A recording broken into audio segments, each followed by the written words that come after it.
Comecei a gravar agora a aula, tá?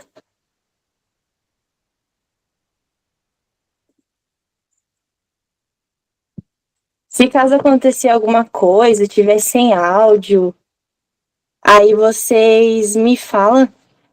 Você, no caso, Gabriele, porque eu tô com o computador aberto aqui. O meu computador, ele não tem câmera. E aí eu abri ele aqui e abri a câmera do celular. Daí, se acontecer alguma coisa, você me avisa, por favor. Vou esperar mais um minutinho. Se você tiver algum amigo, sei lá, aí você manda mensagem pra eles aí. Oi, Valentina. A gente vai esperar só mais um minuto para o pessoal chegando.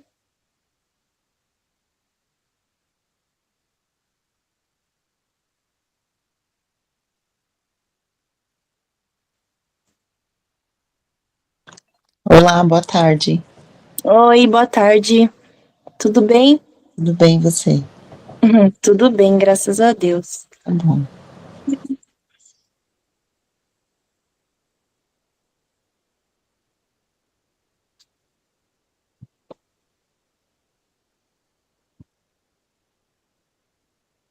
Vocês são do cursinho de manhã ou de noite? Manhã. Manhã, legal.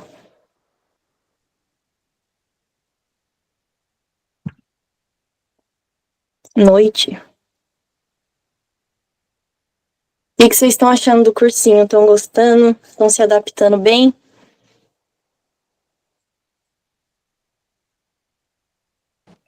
Eu tô super adorando. A semana passada eu não fui porque tive dengue. Aí tô quase uma semana, vou dar um atestado hoje. Eita, Era, nós. tá melhor, mas não, hoje que eu tô mais ou menos. Mas eu Nossa, não recomendo, não.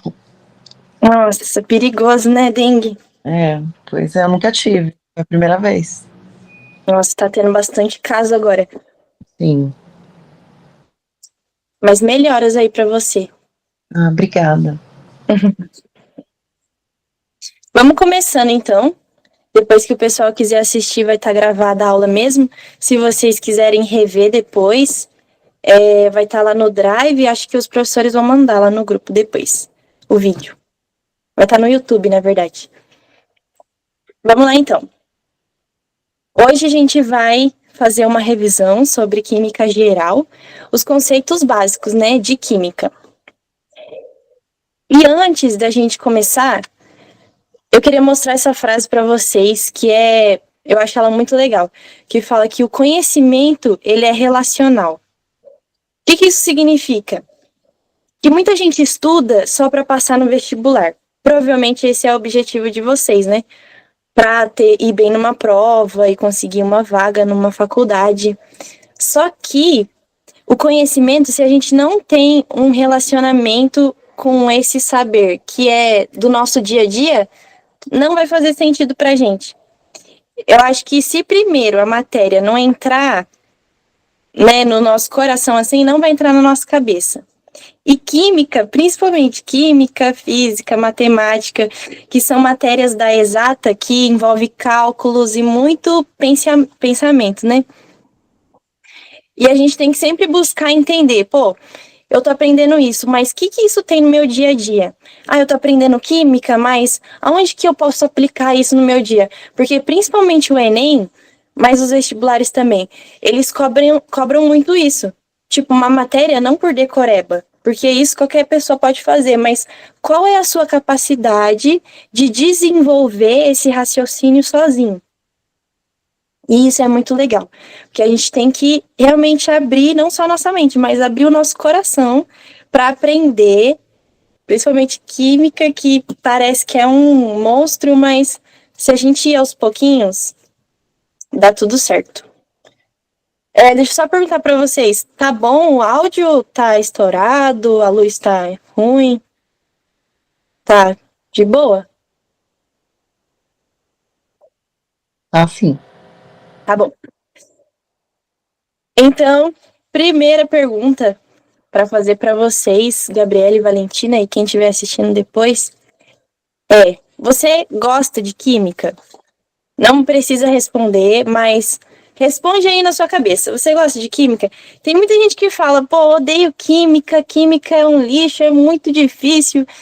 Mas tudo tem química. Quando a gente, sei lá, vai comer um pratão de estrogonofe, quando a gente se alimenta, isso é química, a gente está transformando a energia do alimento para o nosso corpo. Ou quando a gente vai para academia, treina e fica fortão. Pô, a gente está treinando a nossa célula para produzir mais proteína e a gente ficar maromba. Isso é química.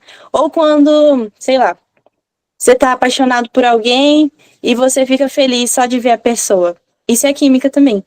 A química tá em todo o tempo do nosso dia, todo o tempo. Até quando você vai pegar um ônibus, está andando de carro, o que faz o carro andar? Ah, é a combustão da gasolina, tá queimando combustível ali, tá gerando uma explosão e tá fazendo o motor mexer. Tudo tem química. Então não tem como a gente falar, ah, eu odeio química, eu não gosto de química. Isso é mentira, porque a gente ama química. Quem aqui gosta de comer? Todo mundo, né? Comer uma besteirinha, um lanchinho, um doce. Então, às vezes, a gente, tipo, não gosta de uma matéria porque a gente não entende ela. E qual que é o nosso objetivo hoje? É esclarecer todas essas questões. E aqui eu separei uns tópicos dos conceitos básicos para a gente aprender química. Porque às vezes começa a ficar difícil porque tem alguma lacuna em alguma dessas partes. Principalmente físico-química, que tem muito cálculo. Às vezes está difícil para a gente porque falta algum estudo da matemática. Ou biologia celular, que tem muita reação, ou até química orgânica. Às vezes está difícil porque a gente ainda não sabe nem o que é um átomo. A gente não sabe nem o que é uma molécula, por que eles se ligam, o que acontece quando vários átomos estão juntos, ou como que faz uma conta básica de equação do primeiro grau, ou uma regra de 3. Às vezes, começa a ficar difícil, física e química, por causa desses assuntos que a gente ainda não amadureceu ou não treinou muito. Então, eu deixei esses tópicos aqui. A gente vai hoje ver esses de química geral, esses 4 tópicos: matéria, atomística, tabela periódica e ligações químicas. Mas eu quero fazer um desafio para você. Pega um final de semana que você não estiver fazendo nada e tenta estudar esses tópicos de matemática, porque vai te ajudar não só para matemática, mas para as 3 frentes da química, vai te ajudar para física também e para matemática. Tenta fazer, sei lá, uns 5 exercícios de cada tópico desse. Já vai te dar uma clareza, assim. Ainda mais quando tem aquelas contas com potência de 10, tipo 10 elevado a 25, menos. Aí, tipo, a gente fica perdido, porque a gente não sabe fazer essas contas, mas a matéria em si é básica, só falta a gente ajustar alguns detalhes ali da matemática. Mas hoje a gente vai ver esses conceitos de química geral. Conceitos básicos de química geral. Mas primeira coisa, respira. Eu quero falar para você pegar um caderno aí, pega um caderno, toma água, arruma sua postura, pega uma caneta aí que você gosta, mas não assiste essa aula sem escrever. Eu vou falando algumas coisas, eu vou ditar algumas coisas para você escrever, para você não esquecer. Então, se arruma aí, pega uma folha, uma caneta, respira fundo. Ainda mais nesse tempo, a gente, né, geralmente em maio, a gente tem um cronograma e a gente não conseguiu estudar como a gente planejou no começo do ano, e a gente começa a ficar desesperado, pô, mas tal pessoa da minha sala sabe, todo mundo responde as perguntas, só eu que não sei, só eu que não entendo. Mas, se você ter esse pensamento de que você vai se relacionar com a matéria, não só aprender para passar no vestibular, mas para aprender porque você consegue. Pô, os caras conseguiram descobrir o negócio 500 anos atrás. Eles conseguiram descobrir. E eu não consegui entender? Tá louco? Lógico que eu consigo entender. Tipo, às vezes a gente acha que a gente é menos do que os outros, mas você tem uma boca, você tem 2 olhos, você tem 2 mãos, 2 pés. Então você é igual a todo mundo, você consegue aprender. Então vamos lá. Respirou? Vamos. Vamos começar com matérias e suas propriedades. O que é matéria? Matéria é tudo aquilo que ocupa lugar no espaço. Tá, mas como eu vou saber o que é matéria? Assim, me dê exemplos. Ó, você vai sempre pensar nessa ilustração. Se você pegasse uma coisa e enchesse um saco dessa coisa, esse saco ia encher ou ele ia ficar vazio? Exemplo. Eu quero saber, Samara, se a água é uma matéria. Tá. Então você vai pegar um saco. Você consegue encher de água um saco? Ah, se não tiver furado, consigo. Tá, então a água é matéria. Porque ela tá ocupando um lugar ali no espaço. Se eu pegar o ar e encher esse saco de ar, ele vai encher ou vai ficar vazio? Pô, vai encher. Então o ar é matéria. O ar é composto por vários gases: hidrogênio, oxigênio, nitrogênio. E eles têm uma massa, ou seja, eles têm um lugar no espaço. E se eu pegar luz, vou encher de luz um saco, ele vai encher? Não vai. Ou seja, a luz não é matéria, pode ser outra coisa, mas não é matéria. Lá na física, sei lá, vocês vão aprender que a luz é uma onda. Então não é matéria. Acho que esses exemplos já deu para entender. Então, matéria é tudo aquilo que ocupa um lugar no espaço. E aí, a gente vai aprender, tá? O que essas matérias têm de parecidos e diferentes entre si? O que o ar tem diferente da água? O que a água tem diferente da terra? Isso se chama as propriedades da matéria. Então, como eu posso descobrir se essa propriedade é geral ou específica? Tá vendo esse escrito em amarelo? São os 2 tipos de propriedade. As propriedades da matéria pode ser ou geral ou específica. O que significa isso? Geral é porque toda matéria tem. E específico, só aquela matéria tem de diferente. Como que eu vou saber se uma característica é uma propriedade geral específica? Exemplo, a densidade. Você vai fazer essa pergunta, ó, que está escrito em vermelho. Só com essa informação da densidade, eu poderia descobrir que elemento que é? Sim, porque cada elemento tem a sua densidade. Então, é uma propriedade específica. Agora, se eu pegar a massa de um elemento, eu sei que elemento que é? Pô, se eu pegar esse mouse aqui e medir a massa dele, sei lá, 50 gramas. Só com 50 gramas eu já sei que elemento que tem ali. Não tem como. Ou a inércia. O que é a inércia? Se algo tá parado, vai permanecer parado. A não ser que eu faça uma força sobre ele, né? Aí ele vai se mexer. Ou se ele estiver em movimento, ele vai continuar em movimento, a não ser que alguma força haja sobre ele. Tipo, se eu ver só isso do mouse, quer dizer que ele...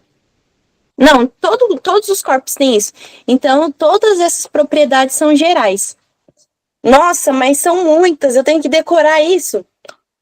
Não precisa, só pensa nisso. Se essa propriedade, se só com ela, você conseguiria descobrir que elemento que é.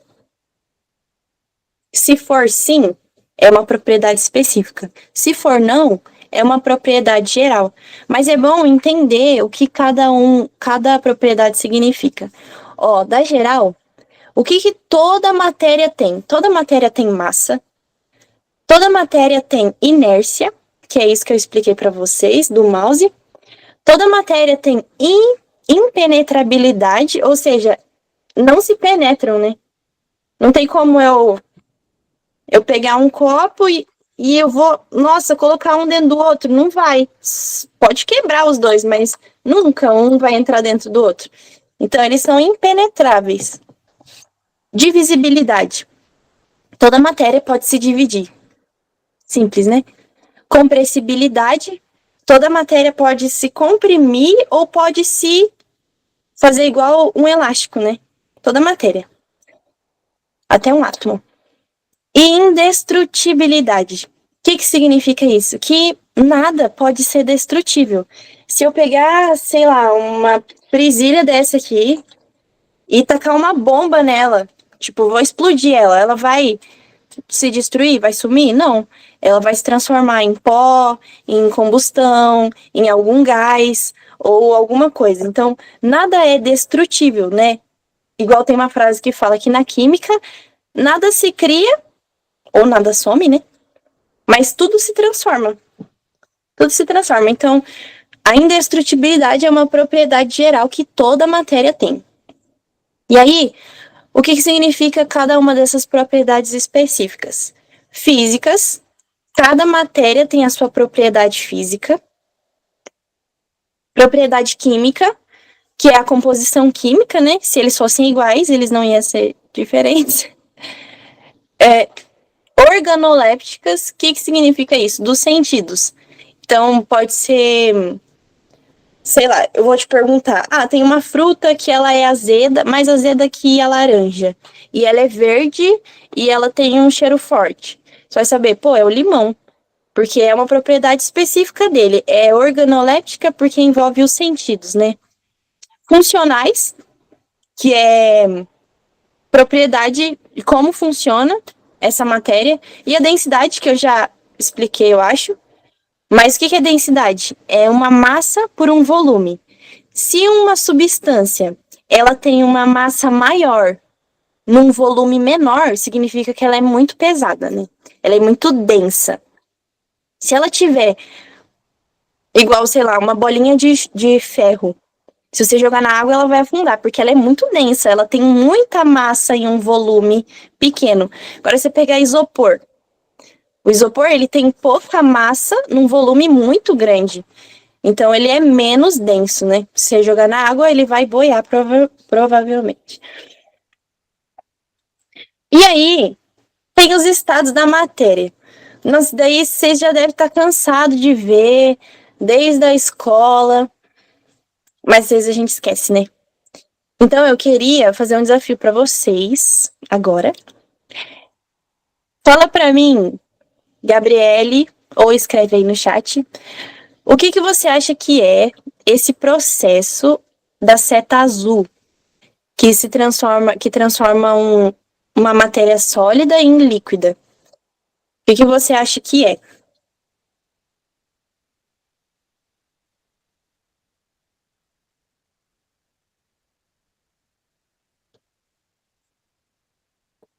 Se não lembrar, não tem problema também.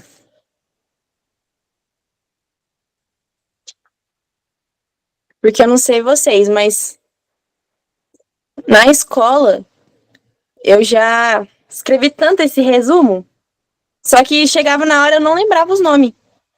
E é normal, né? Eu não sei se você escreveu, eu não cheguei a ver.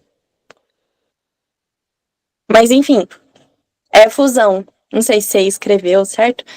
Mas do estado sólido para o estado líquido é ebulição. Ou é fusão, perdão. E você, Valentina, agora, o que você acha que é esse processo da seta verde? Da verdinha, que é do estado gasoso para o estado líquido.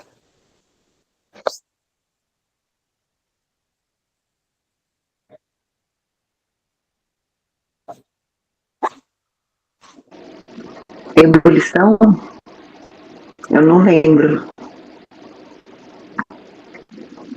A ebulição, ela é da seta amarela, que é do líquido pro gasoso. Líquido pro gasoso, tá? Isso. Peraí.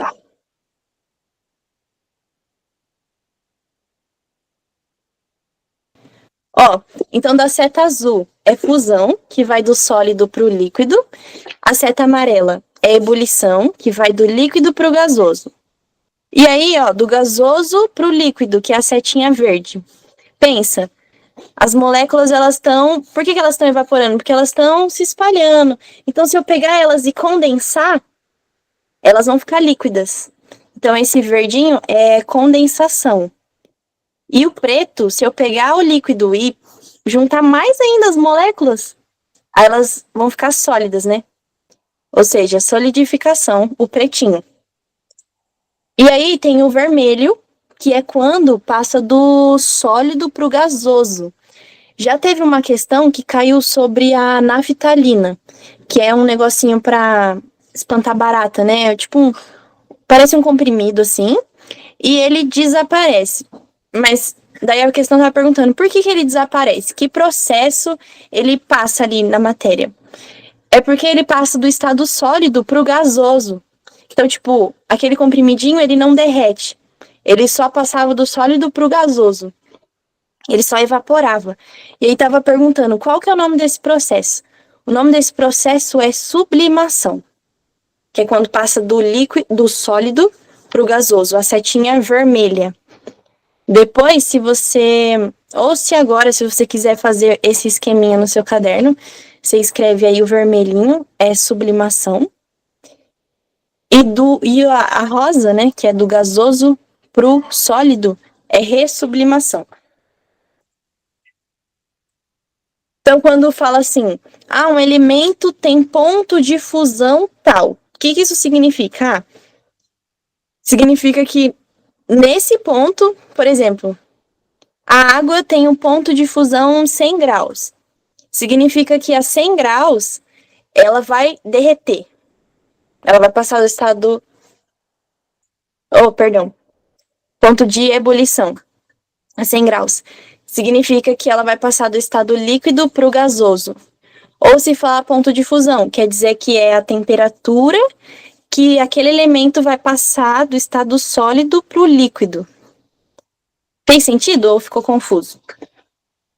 Ponto de fusão é o grau ali, né, da temperatura que o elemento vai passar do estado sólido para o líquido, setinha azul. E ponto de ebulição é os graus da temperatura que o elemento ou a substância vai passar do estado líquido para o estado gasoso. Se vocês tiverem dúvida dessa parte, depois vocês me perguntam. Peraí, travou? Tá. Então, agora que a gente já viu matéria e as propriedades, vamos para a atomística. Quando a gente vê as matérias, a gente estuda as matérias e a gente vai ver qual que é a menor unidade de matéria. É isso que a química vai estudar, são os átomos. Quem que descobriu isso? Quem que inventou isso? Lá na Grécia Antiga, um filósofo chamado Demócrito, ele... cada filósofo estava dando a sua ideia do que era a formação de tudo que é no universo. E aí esse Demócrito falou, eu acho que o que forma todo o universo são essas unidades, átomo, né? Que significa algo muito pequeno que não pode ser destruído. Isso significa átomo, que ele não é divisível. E aí, ficou muito tempo, né, para as pessoas descobrir o que realmente formava todo o universo. E aí, em 1803, um homem chamado Dalton, ele descobriu, né, ele fez as suas ideias sobre o átomo. E aqui tem uma ordem do tempo aqui sobre os modelos atômicos. Por que é importante a gente entender isso? Porque hoje a gente tem como ver um átomo, né, como ele é realmente. Só que antigamente não tinha. Então, como eles descobriram até ser o que é hoje, né? Eles fizeram vários experimentos descobrindo que o átomo é divisível, sim, ou ele não é só uma bola maciça, ele tem cargas. E aí isso é legal. E o vestibular às vezes cobra, né, os modelos atômicos. Mas vamos com calma. Primeiro vem o Dalton, em 1803. E aí ele fala que o átomo é uma bola, uma esfera maciça. E daí tem a ilustração da bola de bilhar. É como se fosse uma bola de bilhar. É uma bola, uma esfera, toda cheia de massa. E daí ele fala que todo o universo é composto por isso. E o que faz uma coisa ser diferente das outras são as combinações. Então existem várias esferas dessas, que são os elementos químicos, e as combinações dessas esferas diferentes vai dar o que existe diferente no universo. Esse daí foi o Dalton. E é importante você lembrar. Lembra de Dalton, lembra de bola de bilhar. Porque até esses nomes, essas ilustrações, o vestibular cobra. Tipo, qual modelo atômico se relaciona com uma bola de bilhar? Você lembra? Pô, bola de bilhar, tá, é uma esfera maciça que não tem nada além de massa. É Dalton. E aí depois, em 1904, o Thomson, que era um outro cientista, ele fez um experimento. Ele pegou um raio de um elemento num tubo, e aí ele colocou duas placas, uma positiva e uma negativa. E aí ele falou, se esse átomo for realmente só massa, não tiver mais nada, esse raio vai passar reto. Só que aí, por causa das cargas, esse raio ele teve um desvio. E aí ele viu que o átomo ele não é só massa, mas ele tem carga. E o que ele pensou? Que é, como o Dalton falou, é uma esfera maciça, só que toda essa esfera é positiva, tem carga positiva. E em cima tem elétrons. Elétrons em cima da esfera. E aí tem a ilustração do pudim de passas, que é como se... É que um pudim não é esférico, né? Mas eles usam essa ilustração de que como se o pudim fosse a esfera maciça positiva e as passas em cima fossem os elétrons negativos. Então, pô, lembrou de Thomson? Lembra que é uma esfera maciça positiva com elétrons por cima. Só isso que tem que lembrar. E que ele fez esse experimento com raios catódicos. E descobriu as cargas elétricas. Depois vem Rutherford. Rutherford, ele fez outro experimento. Como que ele fez? Ele pegou um raio positivo, um raio, né, de partículas alfa, e ele bombardeou uma placa de ouro. E aí ele falou assim, tá, se esse átomo for realmente todo maciço, esse raio positivo que eu vou lançar vai voltar. Porque partículas iguais se repelem, né? E diferentes se atraem. Então, se essa placa positiva for bombardeado com um átomo que é maciço, né? Positivo, vai voltar. Só que o que aconteceu? Passou reto. Passou reto e algumas voltaram. E aí ele viu que tinha um espaço vazio dentro do átomo, que na verdade ele não é uma esfera maciça, mas ele tem uma parte central positiva. Ó, eu até comprei esse negócio aqui, não sei se vai ajudar a ver. Mas o que ele viu? Que o átomo ele tem uma esfera maciça, imagina que a minha mão aqui é o núcleo. Essa esfera é onde está toda a massa do átomo, aqui dentro. E aqui sim é positivo. Só que isso é tão pequeno que fez com que os raios passassem reto. E aí ele descobriu que o átomo ele não era maciço. Ele tinha um espaço vazio aqui dentro, mas ele também tinha uma parte maciça que era positiva, só que era bem pequeno. Qual que é o nome dessa parte maciça? É o núcleo. Depois veio outro cientista, o Bohr, e ele descobre os níveis de energia. Porque o Rutherford, o que veio antes dele, falou que ficava essa massa no centro e os elétrons, que eram as partículas negativas, ficavam em volta desordenado. Só que daí o Bohr falou que não, eles têm um nível de energia. Eles têm, tá vendo essas linhazinhas pretas em volta do núcleo? No modelo de Bohr? Cada linha dessa é um nível de energia.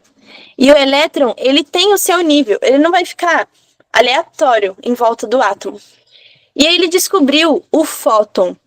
Já caiu também em prova. E o que é um fóton? Ele é quando um elétron ele passa de uma camada mais externa para uma mais interna. Quanto mais longe, mais energia, né? E daí quando ele vai de um nível de mais energia para um nível de menor energia, ele libera essa energia. Em formato de quê? De fóton. E esse fóton é luz.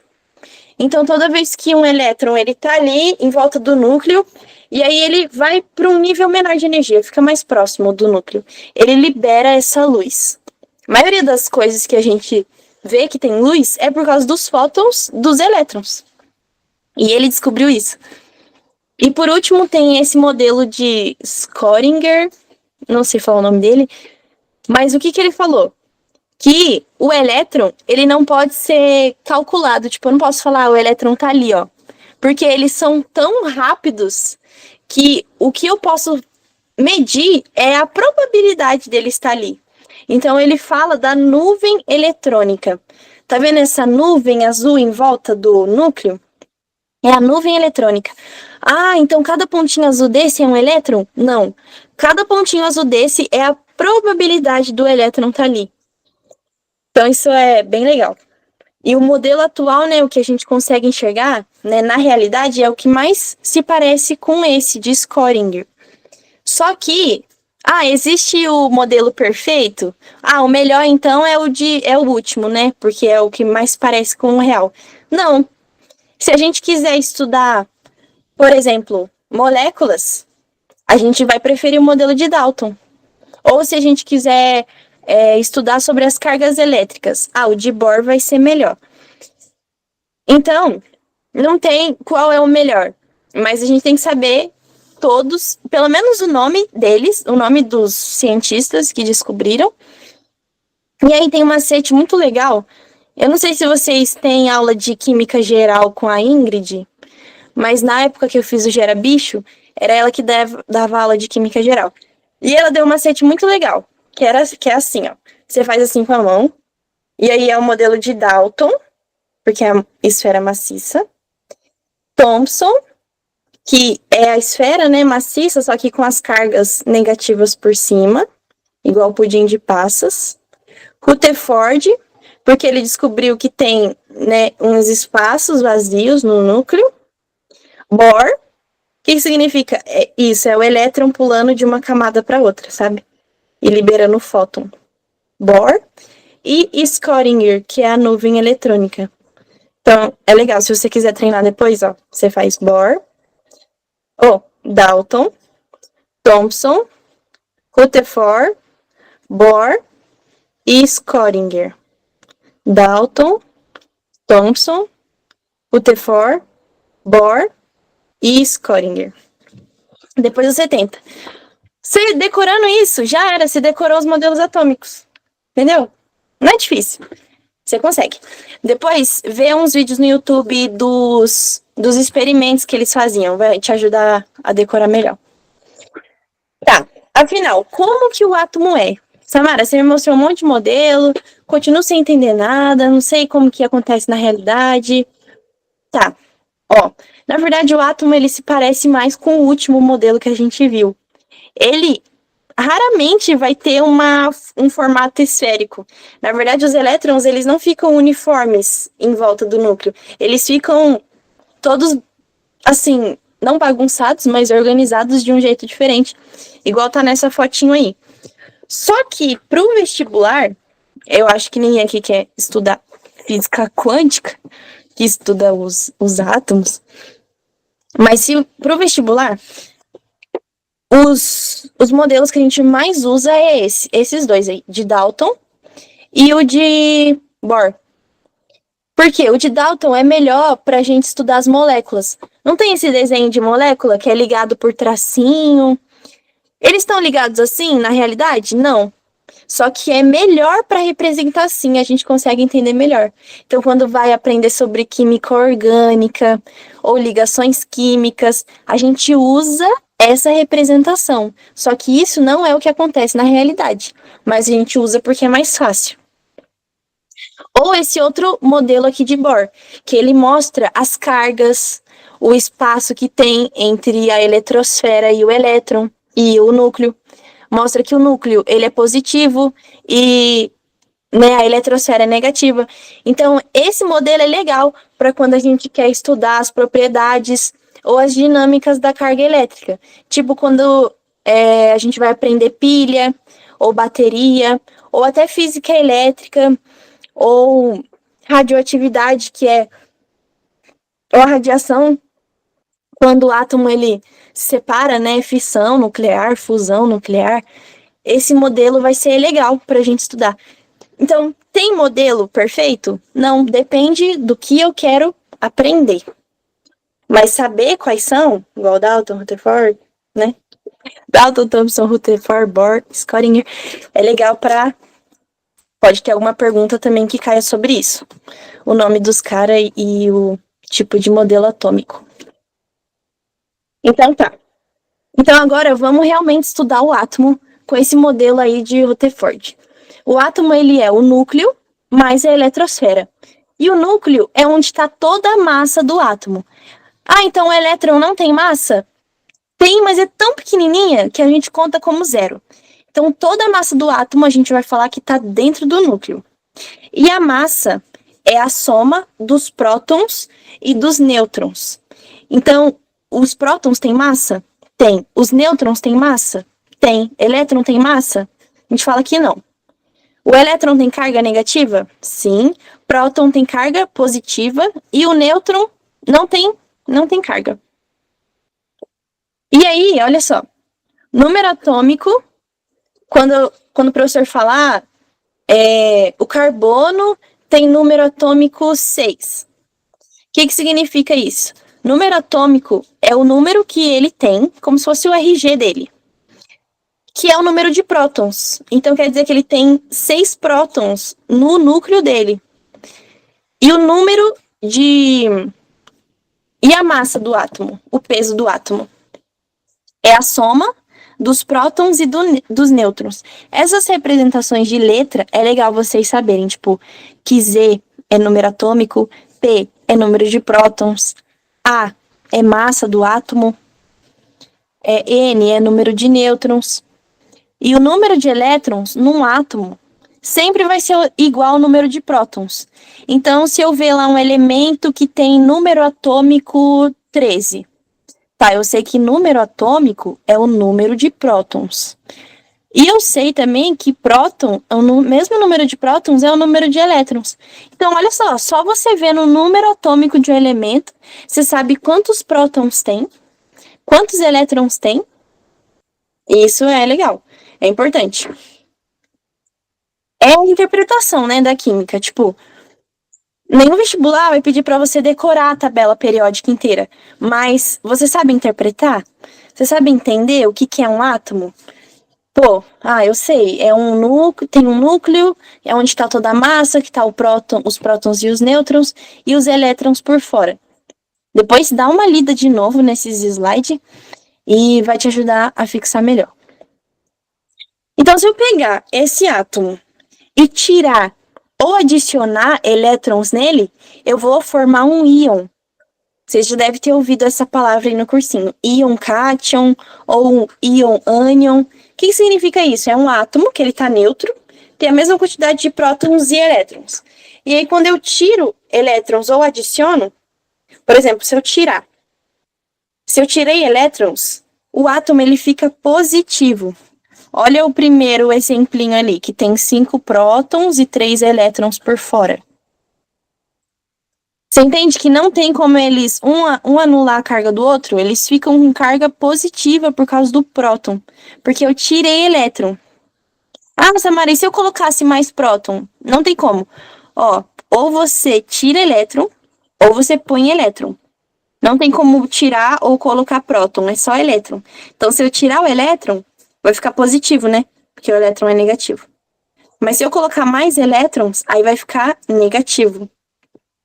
Então, quando eu pego um átomo e eu tiro elétrons, ele vira um íon cátion, porque ele está positivo. E quando eu pego um átomo e coloco mais elétrons, ele vira um íon ânion, porque ele fica negativo.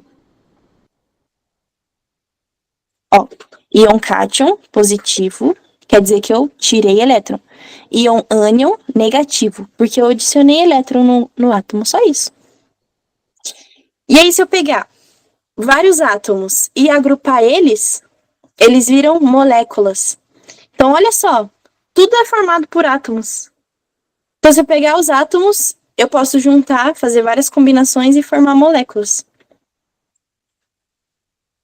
Até aqui tranquilo, né? Passar rapidinho. Já tá acabando a hora.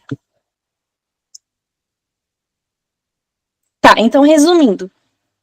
Ó, o átomo, ele é a menor unidade de matéria. A é igual a P mais N, que significa massa do átomo é igual a quantidade de prótons mais a quantidade de nêutrons. Z é igual a P, que significa o número atômico, que é Z, é igual ao número de prótons. E é igual a P, que significa o número de elétrons é igual ao número de prótons. Decorou isso? Já era. Ou entendeu, né? Não precisa nem decorar. Ó, um núcleo com prótons e nêutrons e eletrosfera com elétrons. Tá, e a molécula? É um agrupamento de átomos formado por ligações químicas. E por que esses átomos se ligam? Tem alguém forçando? Tem alguém segurando? Não. Eles se ligam espontaneamente para ter mais estabilidade. O que é estabilidade, Samara? É eles não reagir. Estabilidade é ele estar tranquilo. E qual que é essa regra? O que faz eles ficarem estáveis? É o que a gente chama de regra do octeto. É eles terem 8 elétrons ou 2 na sua última camada. Então, um átomo, ele sempre vai estar querendo ou estar com 2 ou estar com 8 elétrons na última camada. Isso se chama regra do octeto. E é por isso que os átomos se ligam, para ter mais estabilidade. Às vezes tem um átomo que ele tem 1 elétron na última camada e tem outro que tem 7. Pô, os dois querem estar com 8. Então, eles vão compartilhar ali para os dois ter 8. Então, eles se ligam por causa disso, por causa da estabilidade só. O que é um íon? Um átomo ou uma molécula com carga, porque eu tirei ou adicionei elétron. Pode ser um íon cátion, quando eu tiro elétron, ou um íon ânion, quando eu adiciono elétron. Beleza, agora que a gente já viu matéria e átomos, vamos ver agora tabela periódica. Como que eu analiso a tabela periódica na hora das questões? Para que serve essa tabela? Nossa, eu já ouvi muitos amigos meus, tipo, no final do cursinho, teve 50 mil aulas de química, e no final do cursinho falar, nem sei ver tabela, nem sei para que serve. Então, não deixa passar esses detalhes que são fundamentais. Para que serve a tabela? Você tem que saber ler uma tabela. Precisa decorar? Não, só entende. Entendeu? Já era. E ainda tem vários vestibulares que eles dão a tabela. Isso daí ajuda bastante. A tabela periódica, ela não é para atrapalhar. Na verdade, o cara que montou ela foi genial, porque ele consegue montar uma tabela de acordo com um número crescente de prótons dos átomos. Então, tem um átomo com próton, 2, 3, 4, 5, 6, 7, 8, 9, 10. Ele conseguiu organizar todos com ordem crescente de número atômico, que é o número de prótons. E é da hora. Ó, então, pra gente entender, cada quadradinho, né, que tem na tabela, vai ter esse símbolo do meio, que é o símbolo do elemento, vai estar escrito o nome dele embaixo. Esse número de cima é o número atômico, que é quantos prótons tem. E quantos elétrons tem também, porque o número de prótons, se não for um íon, sempre vai ser igual ao número de elétrons.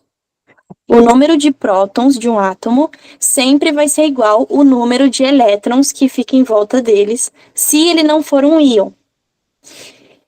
E o númerozinho de baixo, geralmente ele é aproximadamente o dobro. Ó, você vê ali, 98 é o número atômico, ou seja, tem 98 prótons.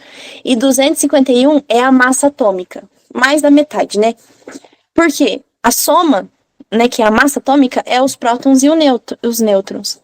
E tem quase a mesma quantidade, mas tem como descobrir a quantidade de nêutrons? Tem, pega 251, que é da massa, e subtrai os 98, que é do número de prótons. Você vai descobrir quantos nêutrons tem. Então, olha só, você já descobriu como analisar um elemento. O número menor é o número atômico, que é quantos prótons tem, que é igual à quantidade que tem de elétrons. O número maior é a massa, que é a soma de prótons e de nêutrons.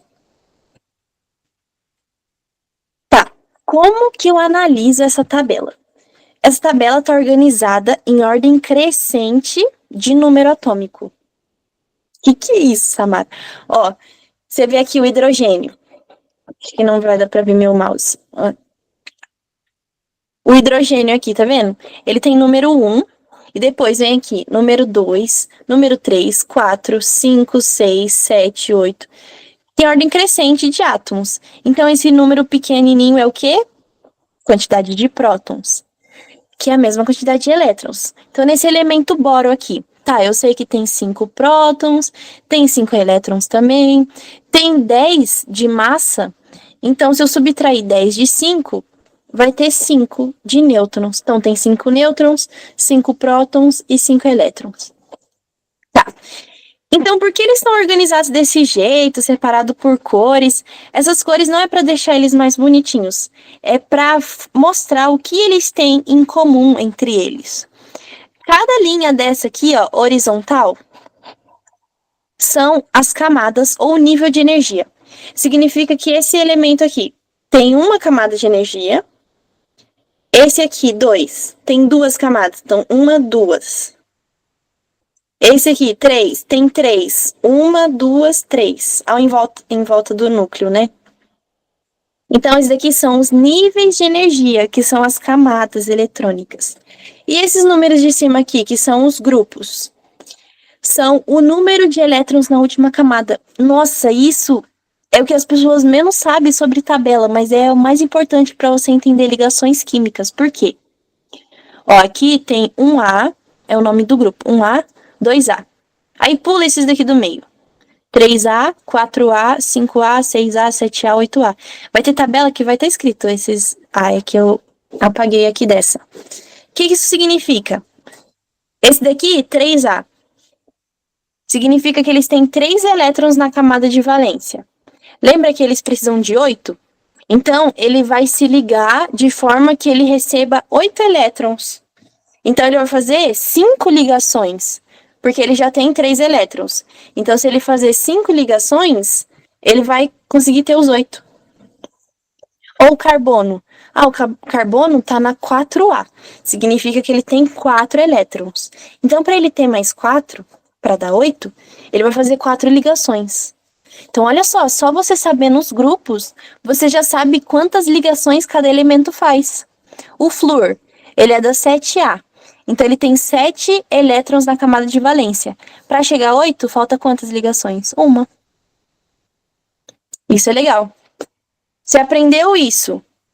Pô, eu sei ler aqui, sei ver a massa, sei ver o número atômico, sei que isso daqui são os níveis de energia, sei que isso daqui são os grupos, que são os números de elétron.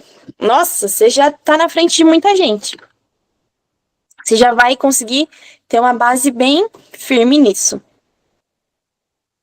E aí, tem algumas características da tabela, que é o raio atômico. Quanto maior, ó, eu vou pegar aqui e vou vir para baixo, né? Mais camadas tem, certo? Aqui tem 1, 2, 3, 4, 5. Aqui tem 7. Ou seja, vai crescendo para baixo aqui, né? E aqui tem cada vez mais prótons, né? Porque tá em ordem crescente de número atômico. Ou seja, quanto mais prótons, mais força eles vão ter para puxar as cargas opostas, que são os elétrons. Então, menor eles vão ser.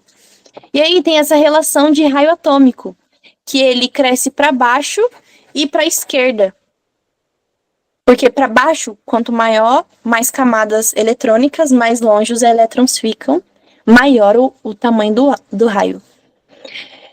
E para a esquerda, por quê? Tem menos prótons, ou seja, menos força que puxa os elétrons, maior é o tamanho do átomo. Mas, tem mais propriedades da tabela também. Só que essa do raio é a mais importante, porque todas as outras são o inverso. Então, é bem simples. Decorou ou entendeu, né, a do raio, que é para baixo, para a esquerda. Por que para baixo? Porque tem mais camadas, maior. Para a esquerda, porque tem menos prótons, menos força que puxa os elétrons. Então, se eu perguntar para vocês, qual que é o elemento que tem maior tamanho aqui na tabela? Você vai ver, é o que tá mais embaixo aqui e o que tá mais para a esquerda, o frâncio. O frâncio é o maior elemento da tabela. E aqui tem uma representação dos tamanhos, tá vendo? Tá vendo que eles aumentam para baixo e aumentam para a esquerda? Mais ou menos assim. E aí, olha só. Essa imagem caiu numa questão da FGV, se eu não me engano, que fala sobre as famílias. Qual que é o impostor que está aí no meio dos elementos químicos? A resposta certa é o hidrogênio. Por que hidrogênio? Vamos voltar lá na tabela. Tá vendo que o hidrogênio, ele não tem outra cor? Ele não tá junto desse grupo aqui? Ele tá sozinho. Porque ele não pode ser considerado igual a eles. Ele só tá ali porque ele tem uma camada, mas ele não tem nada em comum desses outros elementos que tá ali na tabela. E olha só com o número atômico eu consigo saber onde os elétrons podem estar na eletrosfera, que é através da distribuição eletrônica. Não sei se vai dar tempo da gente falar tudo, deixa eu ver só o que tem mais.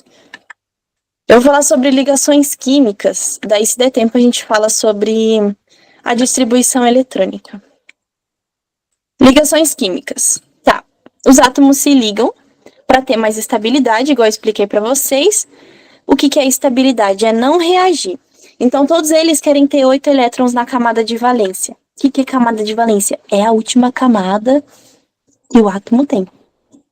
Então, quando fala, 5 elétrons na camada de valência, quer dizer que ele tem 5 elétrons na última camada. Ele tem mais elétrons? Tem, nas outras, de dentro, né? Mas a camada de valência é essa última.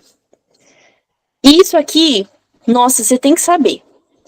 Você tem que saber que isso aqui são metais, tá vendo? Todos esses amarelos aqui são metais. Esse verdinho, né, que é o hidrogênio, não é nada, ele é hidrogênio. Esses daqui são ametais e os azuis, gases nobres. Você tem que ficar decorando o nome dos elementos? Não. Só lembra que tudo isso aqui é metal e esses daqui rosa são ametais e azul, gases nobres. Gases nobres, eu nem vou precisar saber deles para ligações químicas, porque eles não reagem com ninguém. Eles são da família 8A, então eles têm 8 elétrons, então eles nem querem fazer ligação. Eu só vou olhar o quê? Os ametais, os metais e o hidrogênio. Ó, os metais, como eles têm poucos elétrons, para eles é mais fácil perder do que atrair. Eles têm pouquinho, então para chegar no 8 vai dar muito trabalho, então eles preferem perder os elétrons. Os metais, eles são assim, eles querem doar os elétrons dele. Os ametais não, eles estão pertinho de chegar a 8, ó. 4, 5, 6, 7, estão pertinho do 8. Então para eles é mais fácil atrair os elétrons. Então, ó, os metais, eles sempre vão tender a doar os elétrons, os ametais a receber os elétrons, e os gases nobres, a gente nem fala deles em ligações químicas. Tá, a gente tem 3 tipos de ligações químicas. Ligação metálica, que é metal com metal. Que metal, Samara? Esse metal aqui, ó. Se tiver 2 elementos dessa parte aqui da tabela, é uma ligação metálica. Ou se tiver esse elemento aqui e esse aqui, ligação metálica. Esse aqui e esse aqui, ligação metálica. Esse aqui e esse aqui. Porque eles são metais. Simples. Ligação covalente. É um ametal mais um ametal. O que é ametal, Samara? Esses daqui em rosinha, tá vendo? Se eu tiver Cl2, que é Cl ligado com Cl, é uma ligação covalente, porque são 2 ametais. Ou se eu tiver esse elemento aqui e esse aqui, vai ser uma ligação covalente, porque são 2 ametais. E ligação iônica?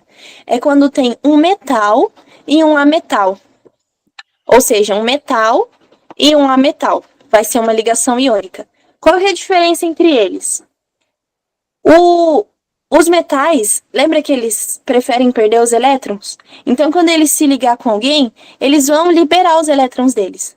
Por isso que os metais são ótimos condutores elétricos. Olha, porque eles têm elétrons sobrando. Então, eles se ligam e vão liberando os elétrons. Covalente.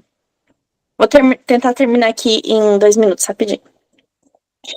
Eles compartilham os elétrons, porque eles estão próximos de chegar ao octeto. Então, exemplo, conta aqui quantos elétrons tem. 1, 2, 3, 4, 5, 6, 7. E esse daqui também tem 7. Você concorda comigo? Se eles compartilhar esses dois, igual tá aqui, os dois vão ter 8 elétrons na camada de valência? Só que eles estão compartilhando. E como que é a ligação iônica? É quando um metal, ele prefere perder o elétron e ele doa para o ametal, porque aí ele vai ter 8 elétrons, tá vendo? Se você contar aqui, depois você vai ver que tem 8.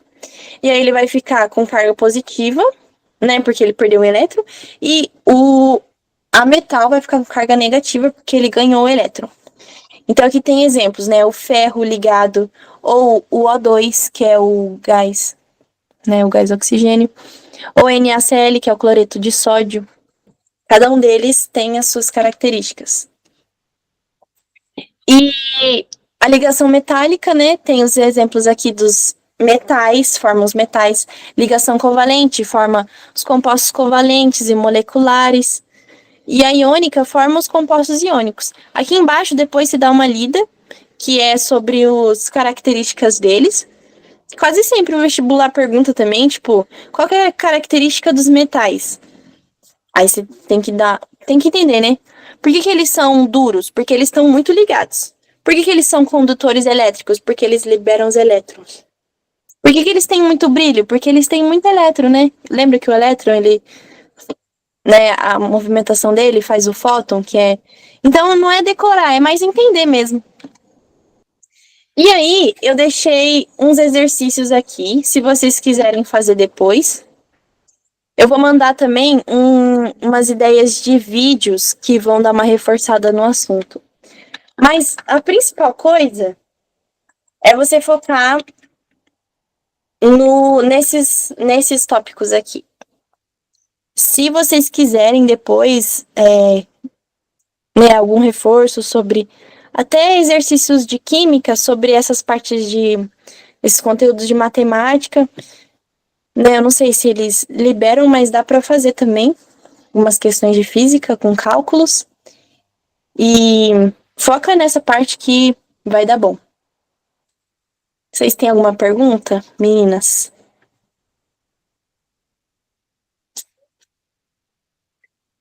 Tá de boa, né?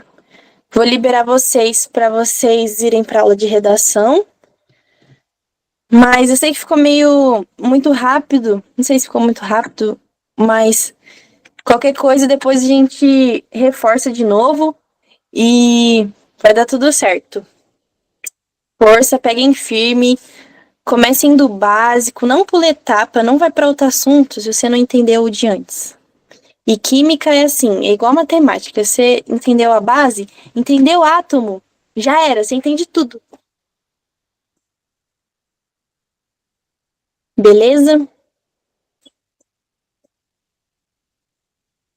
Vou parar de compartilhar minha tela aqui.